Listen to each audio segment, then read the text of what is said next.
The Kremlin's red phone rang at dawn. What Putin told British lawmakers in the next 60 seconds has sent shockwaves through every NATO command center, from Brussels to Washington. Intelligence agencies are scrambling.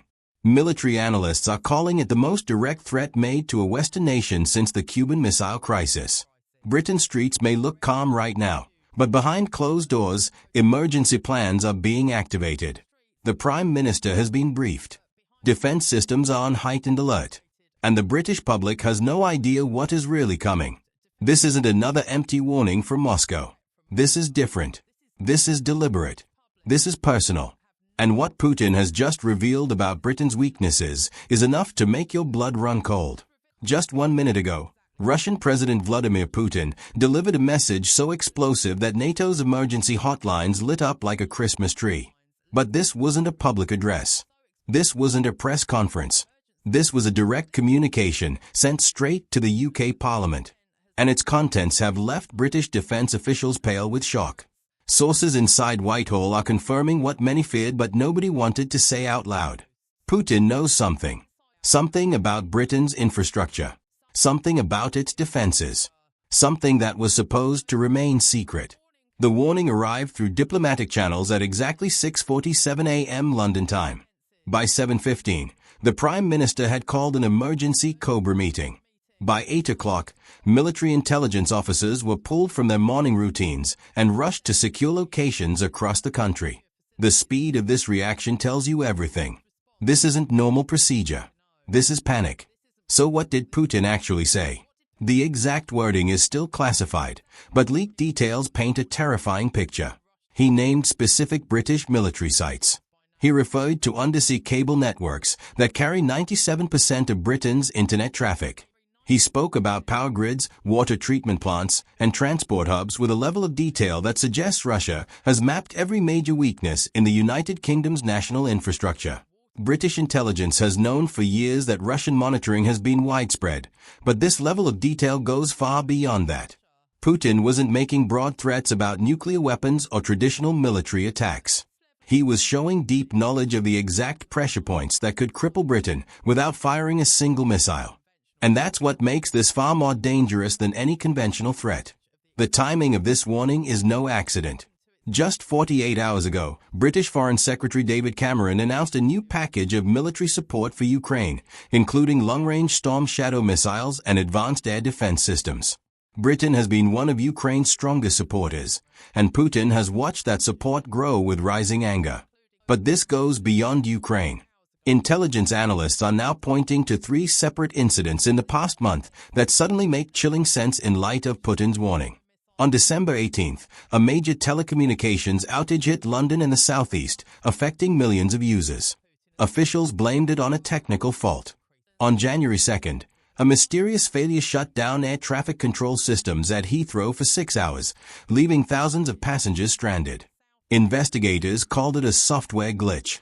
Then on January 7th, just 2 days ago, a power station in Scotland experienced an unexplained surge that cut electricity to 50,000 homes. Engineers could not identify the cause. 3 separate incidents. 3 different systems. 3 unexplained failures. Now, in the shadow of Putin's warning, British intelligence is quietly re-examining every one of these events with a chilling new question. Were these accidents, or were they demonstrations?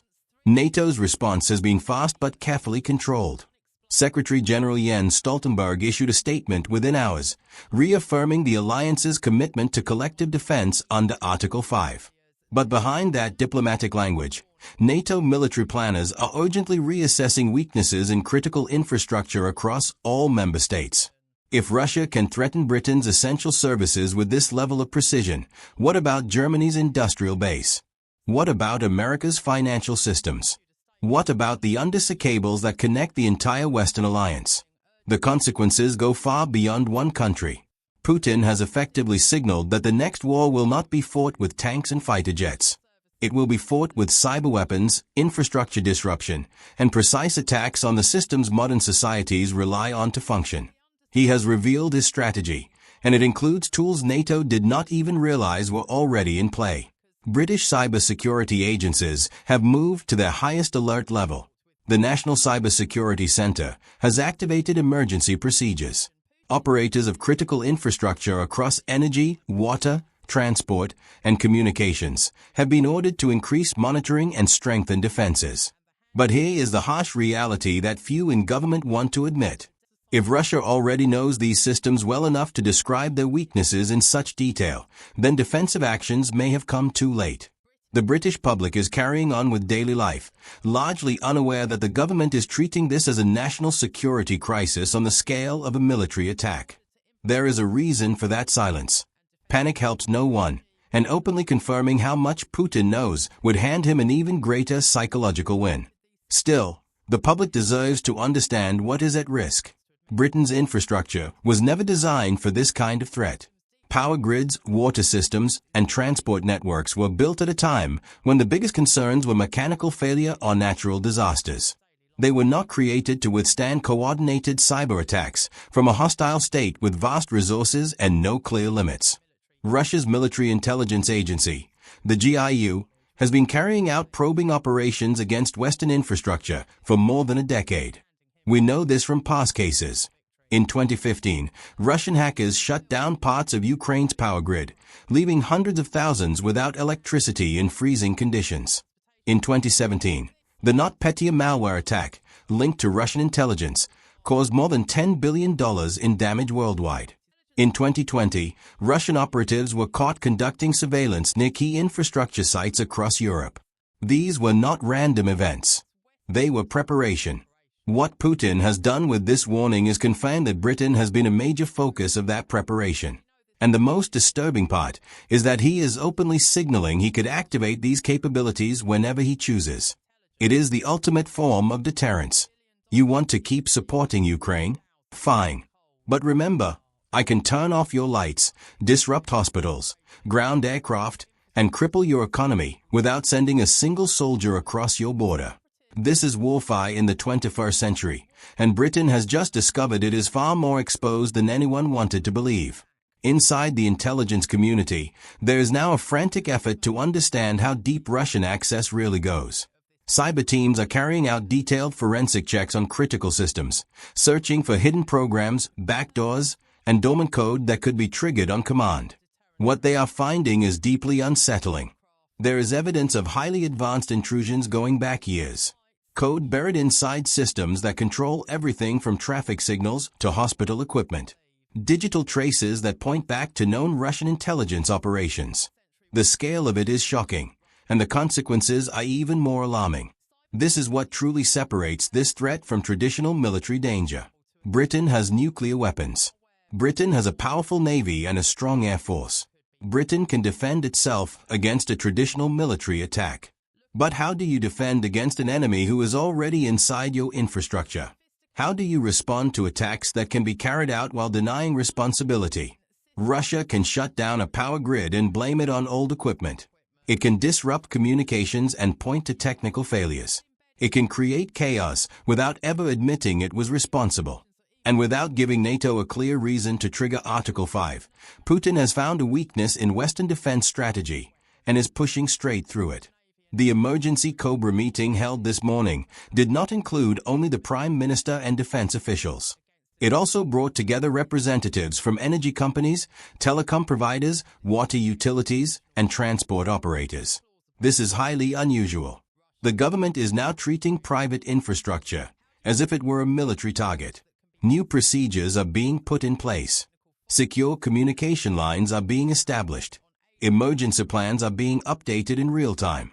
But everyone in that room understands the uncomfortable truth. If Russia chooses to act on these threats, the response time will be counted in seconds, not hours.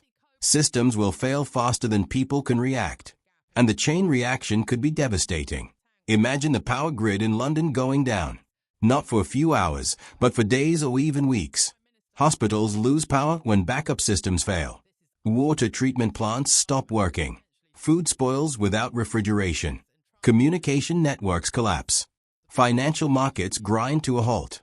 Within 72 hours, a modern city begins to break down.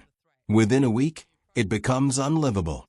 That is a humanitarian crisis far worse than most natural disasters. And as an island nation, Britain is especially exposed to this kind of collapse. This is not guesswork. Emergency planners have been quietly running these scenarios for years. And now Putin has effectively confirmed that Russia has the ability to make them real. The psychological impact of this warning is enormous. British officials are now acting as if every system they rely on, every network they trust, could already be compromised. That level of uncertainty slows decision-making. It creates hesitation at the very moment when firm action is needed. And that is exactly the outcome Putin wants. He wants Britain to question its support for Ukraine. He wants NATO to debate whether collective defense applies to cyber attacks on infrastructure. He wants Western leaders lying awake at night, worried about threats they cannot see and cannot fully stop.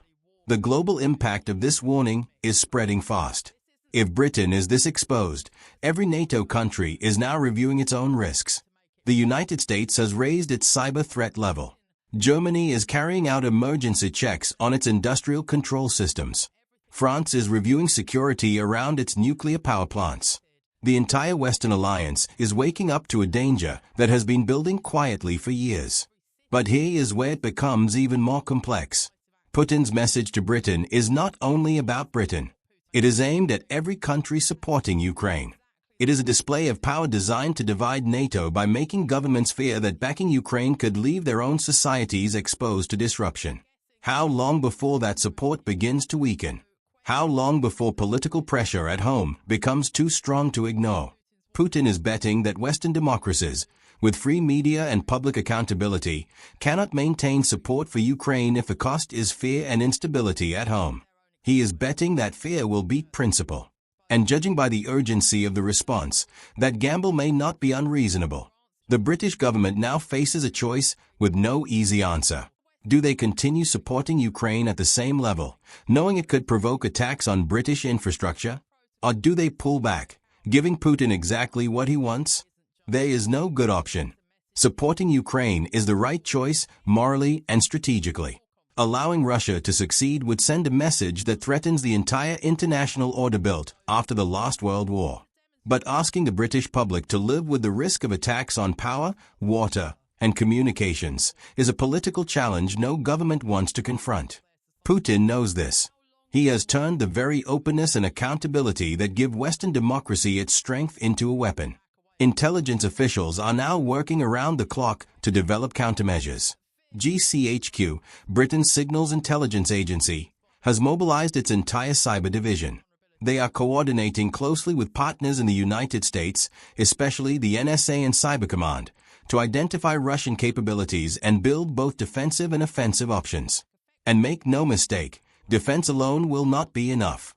Britain needs to show that it can respond in kind, with the ability to hit Russian systems just as hard or even harder. Deterrence only works when both sides believe the threat is real. This is where the situation becomes truly dangerous. If Britain and its allies start preparing offensive cyber actions against Russian infrastructure, the risk of misjudgment rises sharply. One side takes a step it believes is defensive. The other reads it as an attack. Suddenly, events spiral in a direction no one intended and no one can fully control. We have seen this dynamic before during the Cold War, when nuclear weapons created a tense balance that prevented open conflict through fear of mutual destruction. But cyber conflict does not follow the same rules. There are no clear treaties, no agreed limits, no established warning systems to stop misunderstandings. Putin's warning has pushed the world into unfamiliar territory, and no one truly knows where the lines are. Meanwhile, the British public remains largely unaware of the full situation. News outlets talk about rising tensions with Russia, but the details of Putin's warning remain classified. Government officials speak in general terms about stronger security and increased vigilance, but they are not telling people the full truth. They are not explaining that the systems everyone relies on could already be compromised. They are not preparing the public for the possibility of coordinated attacks on infrastructure that could disrupt daily life in ways never seen before. Perhaps that silence is deliberate. Perhaps leaders believe public panic would cause more harm than good. But it also means that if something does happen, and it increasingly feels like a question of when, not if, the shock will be far greater. History will judge how this moment is handled. Will it be remembered as the time Western democracies stood firm against pressure and intimidation? Or will it be seen as the moment fear and vulnerability caused the alliance to weaken? The coming weeks will be decisive. Putin has made his move. He has shown that Russia can threaten NATO countries without sending tanks across borders.